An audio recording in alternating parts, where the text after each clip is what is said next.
Aujourd'hui pour assister à ce débat interliste. Donc pour vous présenter un peu comment ça va se passer, donc aujourd'hui pour les modérateurs, on a donc Félix qui représente Sciences Po Lille TV, on a Simon qui représente Rue de Trévise et moi-même pour la manufacture.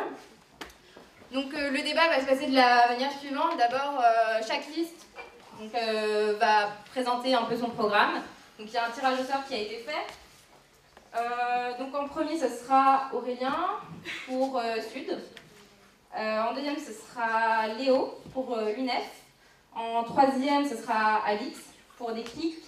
Et en quatrième ça sera Mathilde pour les affranchis. Et enfin Alexandre pour la liste IEP. Donc initiative étudiante pour le progrès. Donc voilà, ensuite on aura trois phases de débat autour de trois thèmes. Que sont donc l'école, quel avenir pour l'école, la formation et professionnalisation, et enfin démocratisation et questions sociales. Et vous pourrez ensuite prendre la parole et poser vos questions. Voilà, merci.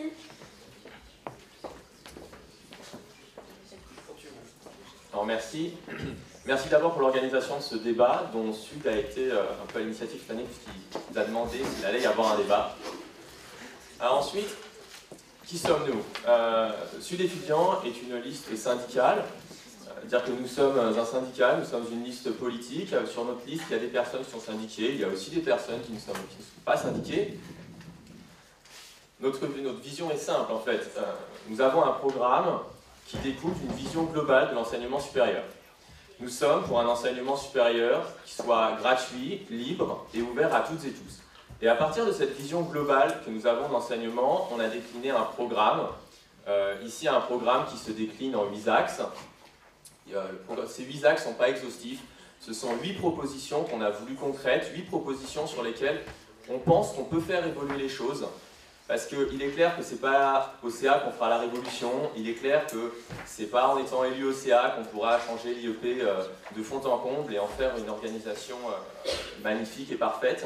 Mais on pense que les élus ont un petit pouvoir, celui de faire naître des débats, celui d'avancer sur des mesures concrètes, et notre programme c'est celui-là. Alors la liste Sud c'est un programme d'abord, et c'est une liste qui est équilibrée. Équilibrée entre les années, puisque notre liste a 2 premières années en haut de la liste. 2 premières années en haut de la liste c'est symbolique, surtout quand les 4 autres listes ont des 5e années en haut de leur liste, et pas toujours des jeunes éligibles.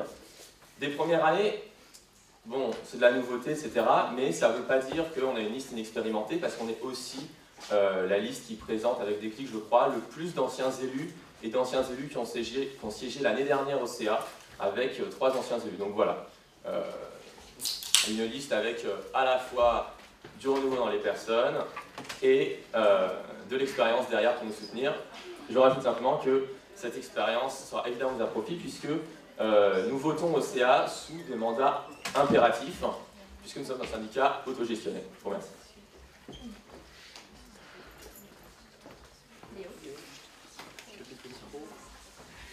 Alors, bonjour à tous, donc moi c'est Léo Voisin, je suis en 5e année. Pardon, je suis Léo Voisin, je suis en 5e année en communication, et donc je représente l'UNEF aujourd'hui. L'UNEF, le premier syndicat étudiant en France, qui est présent partout en France, et ça compte aussi. Je vais en parler tout à l'heure.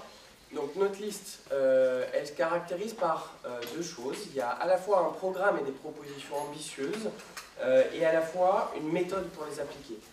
Ce programme, c'est d'abord sur les questions pédagogiques, sur les questions de frais d'inscription, sur les questions de démocratie à l'IEP.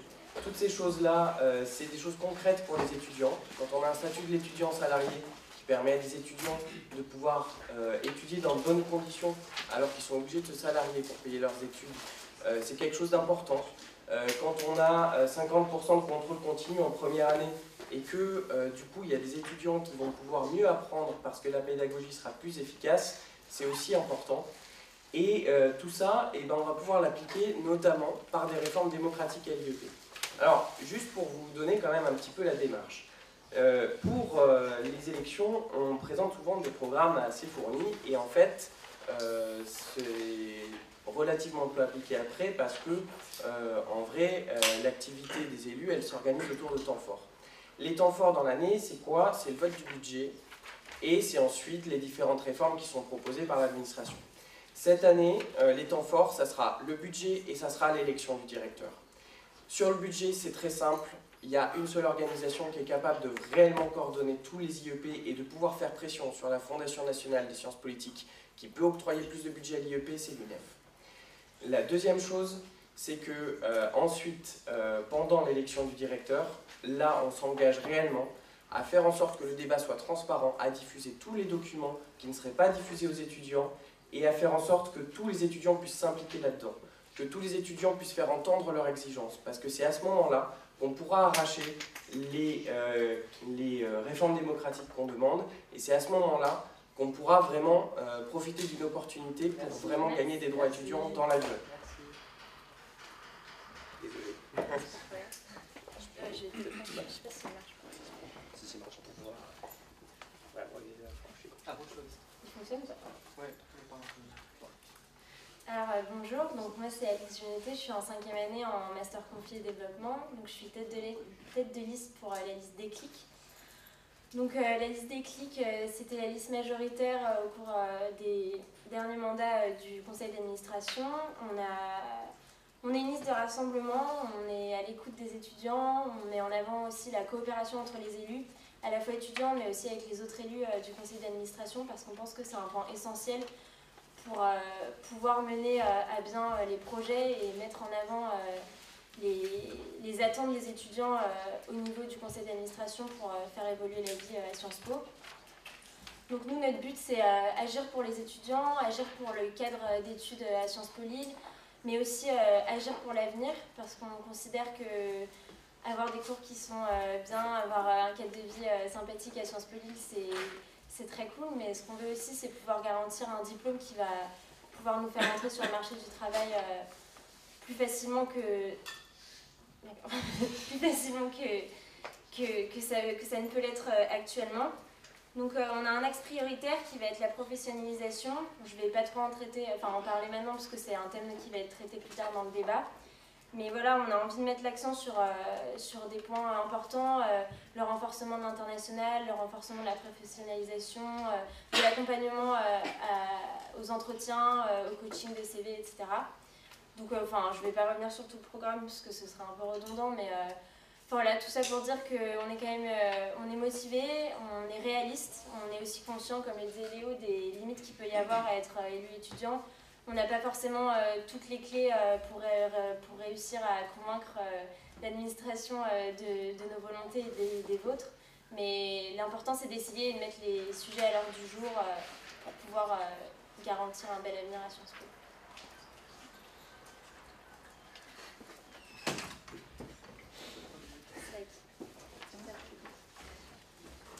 Alors bonjour à tous, donc Mathilde Suchet, je suis numéro 3 donc, sur la liste des affranchis. Donc cette année encore, donc, on se présente avec une équipe dynamique, donc des étudiants issus de toutes les années scolaires, donc, à part la 3A, mais donc deuxième année, première année, quatrième année, cinquième année. On a vraiment essayé chacun de se professionnaliser, de s'intéresser en particulier à une question, afin de faire émerger donc, les demandes étudiantes. C'est-à-dire qu'on a été donc, cette année dans une démarche de remise en cause, et donc de permettre en fait une co-création, c'est-à-dire vous mettre à partie donc, dans notre projet et dans nos projets. Notamment donc, au sein de ces 5 projets donc, qui sont, donc, je vous le rappelle, donc, le projet de consulting sur l'accompagnement digital, donc le projet numérique, l'offre de césure, donc c'est développer cette possibilité, donc, notamment après la 3A. Également la possibilité de réaliser un stage et un semestre en université au cours de la 3e année, donc pas avoir à faire cet arbitrage qui les met tous un peu dans l'embarras. Également donc, participer à l'élection du directeur, en tout cas pouvoir consulter les étudiants sur cette élection. Et donc harmoniser également la communication et valoriser les associations au sein de l'IEP. Donc on veut vraiment être moteur de ces nouveaux projets et on a conscience cette année qu'il y a des vrais défis qui attendent l'IEP, notamment avec le déménagement et l'élection de notre nouveau directeur.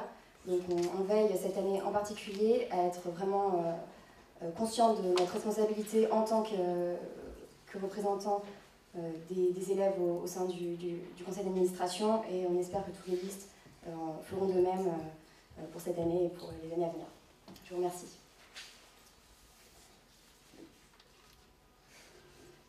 Bonjour, je suis Alexandre Fernandez, 5e année en métier de l'action publique, et je siégeais également l'an passé au conseil d'administration.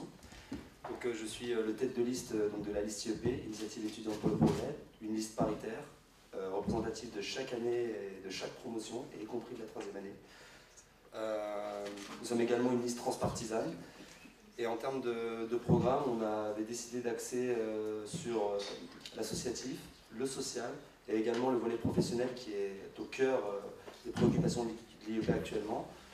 Je pense qu'en termes de fonction des lieux au conseil d'administration, comme l'a rappelé Sud ou l'UNEF, il y a beaucoup de propositions sur chaque liste, mais en fait notre démarche s'inscrit davantage sur comment réaliser ces propositions. C'est-à-dire justement davantage les associer, mais pas qu'à travers les paroles, également à travers différents dispositifs. Je pense que vous avez tous reçu le cahier de doléances, vous l'avez tous lu. Et ensuite, également, vous associer à travers notamment des pétitions, des sondages, et notamment davantage faire remonter vos attentes vis-à-vis de l'IEP.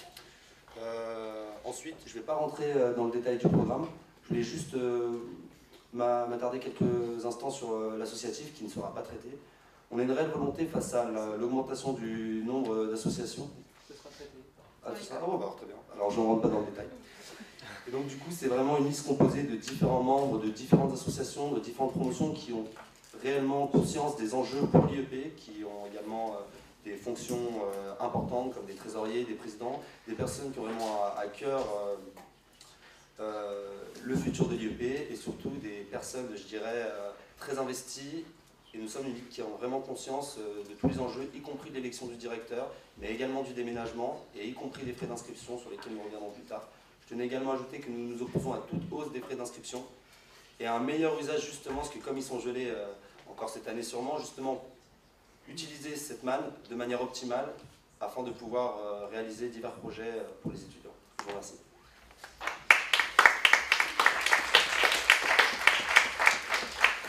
Merci à tous pour cette présentation. Je vais vous présenter rapidement le deuxième temps du débat. Je vous laisse changer. On va parler de formation. Alors, on a décidé avec Laura et Simon de diviser le débat en 3 parties. La première, vous venez de la voir, c'est la présentation des programmes. Maintenant, on va avoir une partie de débat qui sera animée par nos soins, qui va durer une bonne trentaine de minutes, une grosse trentaine de minutes, dans laquelle 3 points seront abordés. D'abord, la formation et la professionnalisation du diplôme. Ensuite, l'institution, l'école et les problèmes liés à l'école. Et en dernier temps, la démocratisation, toutes les questions sociales. Voilà, je vais laisser la parole à Laura pour continuer. Pas très à droite. Première chose, formation. Deuxième chose, institution. Troisième chose, on va vous expliquer en vous donnant la quatrième, c'est l'expo.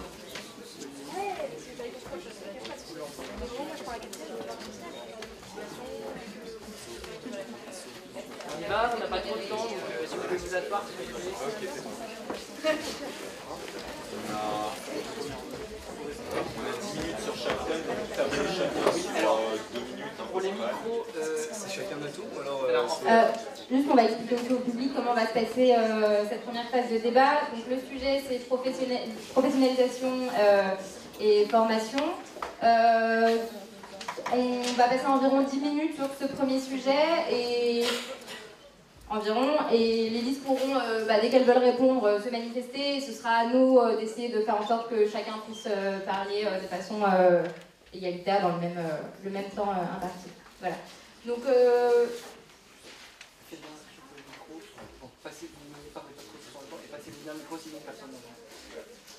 voilà. Du coup, donc, premier thème, pour la professionnalisation d'abord, est-ce que quelqu'un veut commencer à parler notamment d'une année de césure? Quelles sont vos positions sur une année de césure? Alors, je me présente rapidement, je suis Teddy Dequimpe, je suis tête de liste des Affranchis. Et un de nos projets, développer une offre de césure, on est parti d'un constat qui est qu'on a un certain déficit en termes professionnels en arrivant sur le marché du travail à la fin de notre 5e année. On a l'occasion de faire des stages que pendant nos étés, ou alors de faire un stage long en 3A, mais c'est assez compliqué. Et du coup, on se retrouve un petit peu avec un déficit. Et l'offre de césure, c'est très compliqué, hein, parce qu'on a un système par année, donc ça veut dire qu'on doit rattraper une année derrière, mais c'est tout à fait faisable. Et ça va être un travail de longue haleine, et on espère que toutes les listes vont pouvoir s'accorder sur ça, et seront conscients que c'est un enjeu pour la valorisation du diplôme de Sciences Po. Je laisse les autres réagir s'ils veulent des éclaircissements. Donc, par rapport à l'enjeu de la professionnalisation, qui est vraiment au cœur de la politique de Déclic, donc évidemment, il y a l'offre. Évidemment, il y a tout d'abord l'offre de césure, puisque, comme il vient de le rappeler, en fait, aujourd'hui, en final, on parle d'un constat, nous, c'est que l'expérience est un réel atout lors d'un entretien d'embauche, tout simplement, que l'employeur ne va pas regarder le relevé de notes, la note d'histoire que vous avez eue au premier semestre de première année, il va regarder votre expérience professionnelle. Donc il y a notamment l'offre de césure, mais la professionnalisation, c'est dans un cadre beaucoup plus global. C'est aussi l'alternance dans la 3e année entre un stage et une université, puisque il vaut mieux en fait se tromper sur l'idée d'un stage en 3e année et ne pas en fait se réorienter après, plutôt que d'avoir une opportunité juste en 5e année. Et là, de se tromper sur son stage de 5e année, c'est un réel problème. Donc c'est vraiment donner toutes les ressources, mettre toutes les ressources à disposition des étudiants justement pour qu'ils puissent être compétitifs sur le marché du travail.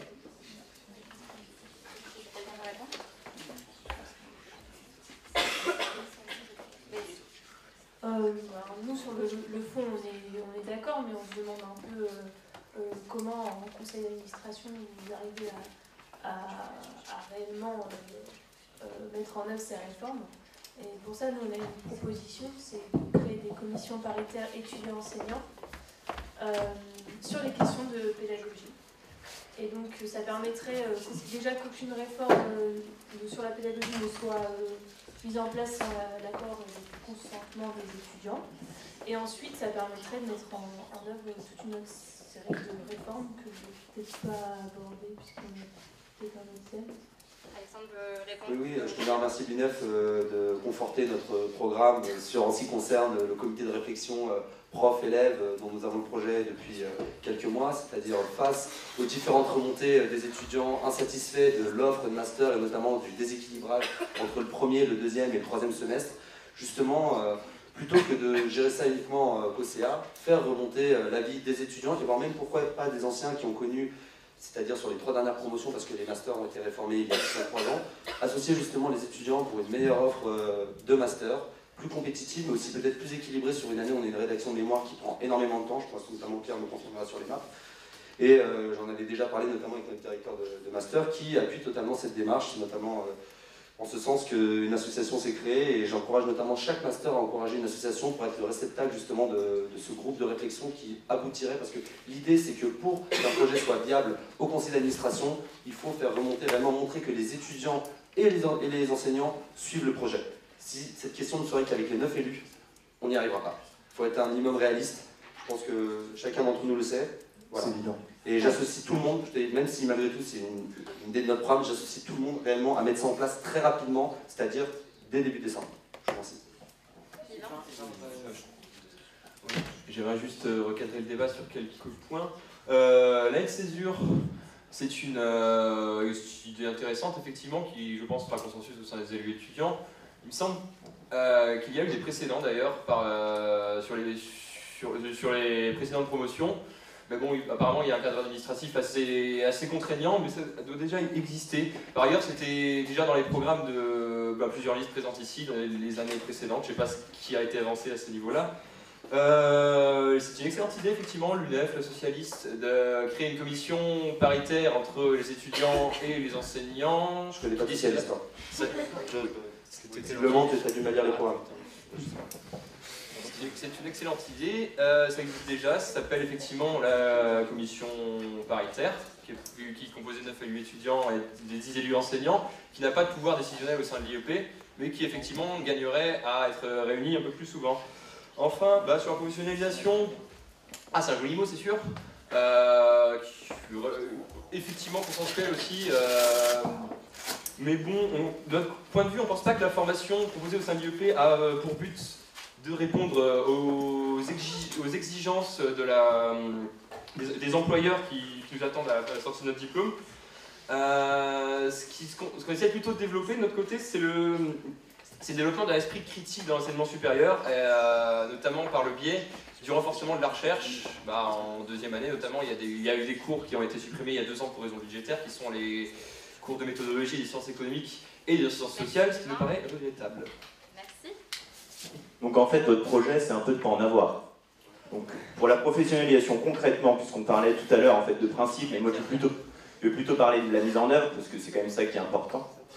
Donc un aspect que seul Déclic propose, le supplément au diplôme. Donc c'est un outil européen en fait qui permet une valorisation des compétences, et c'est un outil qui est beaucoup plus lisible pour les employeurs européens, mais aussi pour les universités étrangères, si vous souhaitez aller faire par exemple une 6e année, par exemple la LSI, je pense au commerce et finance internationale, mais aussi tout autre master. Donc là on est dans le concret, on n'est pas dans la déclaration de principe, ni dans l'absence de programme, parce que je pense que la professionnalisation après l'IEP c'est quand même une des priorités. Et je pense aussi que ça commence dès les premières années, c'est-à-dire que des entretiens individuels de professionnalisation avec des professionnels, mais aussi avec les professionnels de la formation, doivent être organisés en fait pour les étudiants. Voilà. Juste master compétitif, qu'est-ce que ça veut dire? Un master compétitif, ça veut dire être compétitif par rapport aux autres écoles sur le marché du travail concrètement.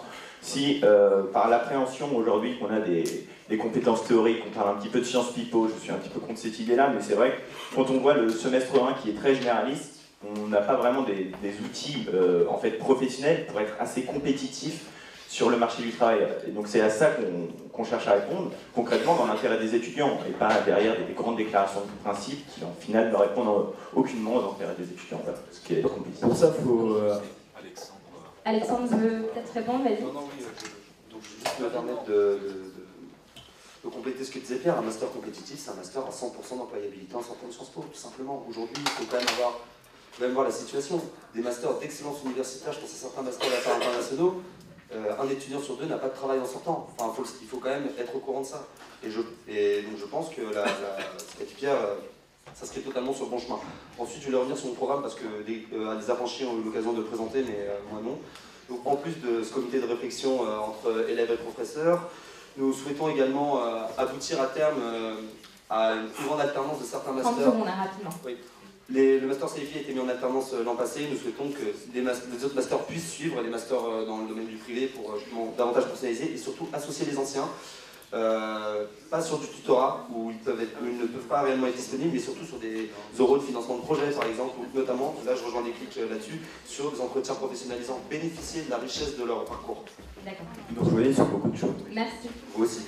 Unef.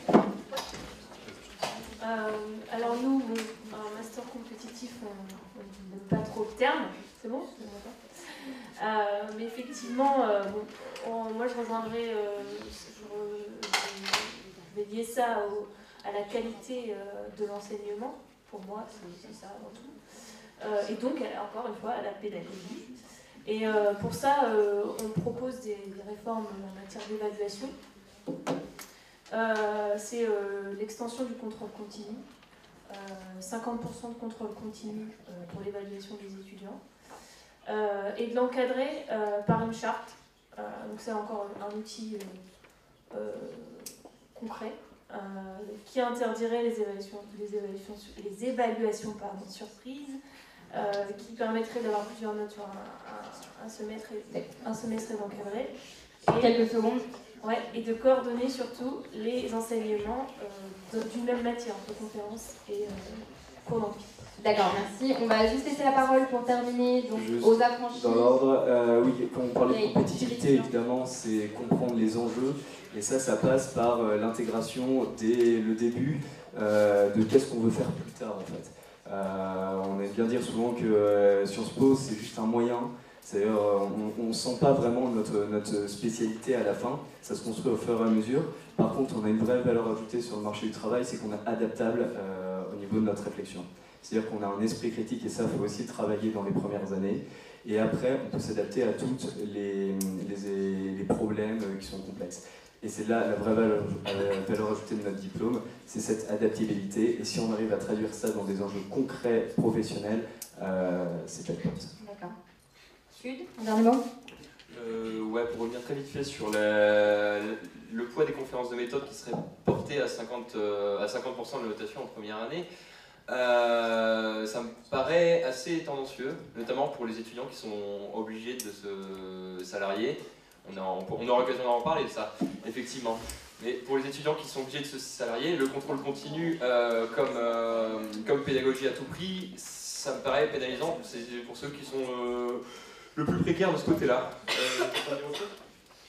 Non, on va passer à un autre thème.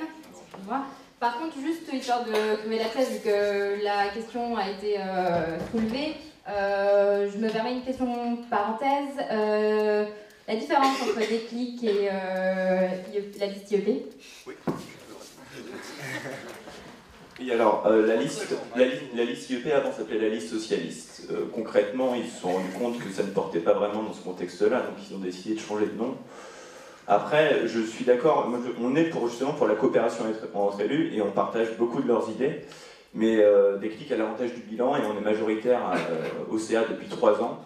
Et on a porté des réformes qui ont fonctionné, sans surestimer bien évidemment le poids des élus, mais on a porté des réformes qui ont fonctionné, on a un réel respect de l'administration, une véritable coopération entre les voix et une liste solide. Merci. Ils ont eu le mérite de se remettre en cause. Bon, on l'a déjà évoqué hier, hein, il y a l'article de la manufacture qui sera sûrement plus détaillé que 30 secondes, mais je tenais juste à dire que la différence, bon, tout premièrement, oui, il y a des membres du groupe socialiste universitaire, y compris son président. Pierre, toi-même, tu es membre du groupe socialiste universitaire. Oui ou non? Ah oui, oui, non mais c'est exactement la même chose. Ensuite, je tenais juste à rappeler que Déclic, 3 ans, très bien, si on pouvait éviter de la parole, ce serait sympathique. Vas-y, Alexandre. Je rappelle juste que depuis 4 ans, vous êtes liste majoritaire et pendant 1 an à 4 élus, votre bilan est moins bon que des listes qui n'ont qu'un élu ou aussi bon. Je prends l'exemple des affranchis. Vous n'avez rien apporté en 4 ans, vous n'utilisez pas votre position de force, justement ça, vous ne proposez rien, vous suivez. Sur ce, je vous remercie. Merci, on va passer au thème suivant.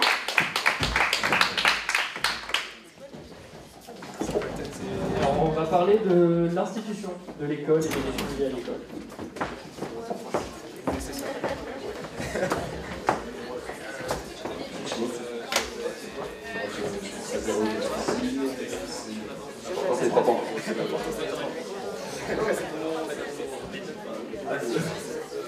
On va se dépêcher, on n'a pas énormément de temps.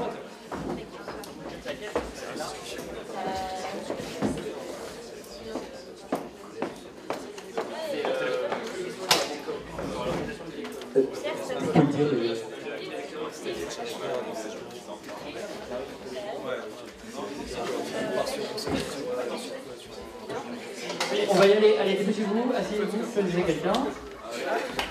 Alors, un petit peu de silence s'il vous plaît, on va s'y mettre. Bon, Alice, je pense que... Voilà. Donc, il y a plusieurs thèmes à aborder sur la question de l'école et du développement de l'école. Vous savez qu'on va changer de directeur dans très peu de temps, on va déménager dans tout autant de temps, on l'espère. J'aimerais d'abord avoir la position de chacun, très brièvement, sur l'élection du directeur. J'ai vu dans vos programmes que certains préconisaient une consultation étudiante, certains préconisaient un dialogue avec l'administration. Est-ce que vous avez déjà des informations sur les potentiels candidats? Est-ce que vous comptez faire pour associer les étudiants à cette élection? Faut qu'on soit tous responsables aujourd'hui parce que les enjeux sont... je crois que ça fait très longtemps que Sciences Po n'a pas connu d'enjeux aussi importants. Et bon là, je crois qu'on va parler de ça, mais on va peut-être passer à autre chose juste après. Mais évidemment, on sera tous dans une démarche de participation avec les étudiants. On travaillera ensemble, comme on l'a fait sur d'autres problèmes cette année. Et voilà, donc je laisse parler les autres parce que je crois qu'on sera tous d'accord pour créer quelque chose de solide, parce que là c'est dans l'intérêt de tout le monde et c'est pas juste une liste. Je rejoins tout à fait Teddy là-dessus, dans le sens où il va falloir faire preuve de responsabilité et justement associer tous les étudiants au processus d'élection du directeur, c'est aussi leur donner un feedback et les tenir informés après l'élection. Un reproche qui a été fait à une grande partie des élus étudiants de l'année dernière, c'est justement de ne pas donner d'informations après l'élection. Et là, c'est un engagement qui a été pris certes par notre liste, mais aussi par les autres listes dont on peut tous se féliciter. Quant à l'élection du directeur, on commence à peu près à identifier quelles sont les têtes de liste à l'intérieur de l'IEP. Quels sont ceux qui avancent leur position, quels sont ceux qui avancent leur pion. Il va y avoir des négociations qui vont être menées, et nous, ce à quoi on s'engage, et je pense que les autres listes vont nous rejoindre là-dessus, c'est justement à tenir les étudiants informés sur les propositions qui sont faites, sur les négociations qui sont menées, sachant que le premier CA va avoir lieu en décembre, et là-dessus, il va y avoir énormément de discussions qui vont être menées. Nous, au niveau de la liste IEP, ce à quoi on s'engage, c'est que, évidemment, le débat